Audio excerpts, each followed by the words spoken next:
Welcome back to our DREAM3D-NX tutorial series. In this video, we'll cover workflow parameters and briefly touch on pinned parameters. Workflow parameters are specific parameters that are intentionally exposed when a workflow file is created, allowing the recipient to adjust only those selected settings.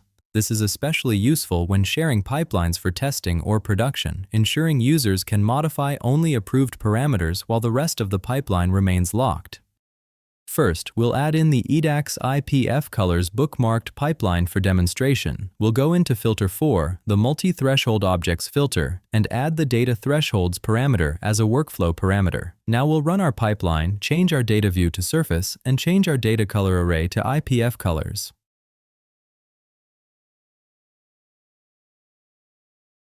Now let's return to the Data Objects parameter and increase the filtered out areas. We'll adjust this parameter a few times for demonstration.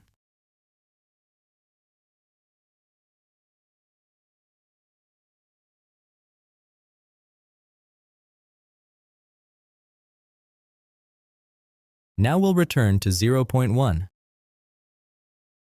To create a workflow file, click into the File drop-down menu and click Save Pipeline As. When saving your pipeline, save it as a workflow file, not a pipeline file.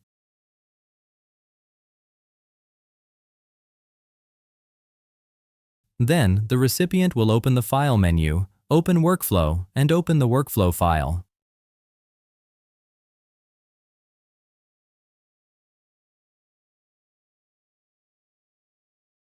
Running the pipeline will be no different in a workflow file. The only difference is that the workflow file only has access to the workflow parameters set by the person creating the workflow file.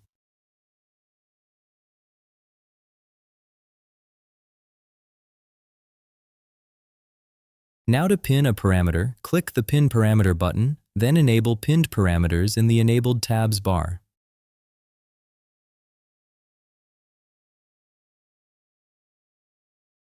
Now with a pinned parameter, you can adjust the filtration on the fly. This is helpful if you want to view different filtration on a geometry back and forth.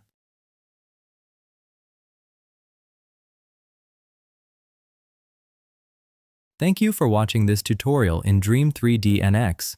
If you would like to learn more or try DREAM3D-NX, please visit our website at dream3d.io. Please leave a like for future DREAM3D-NX tutorials and subscribe for notifications on new videos.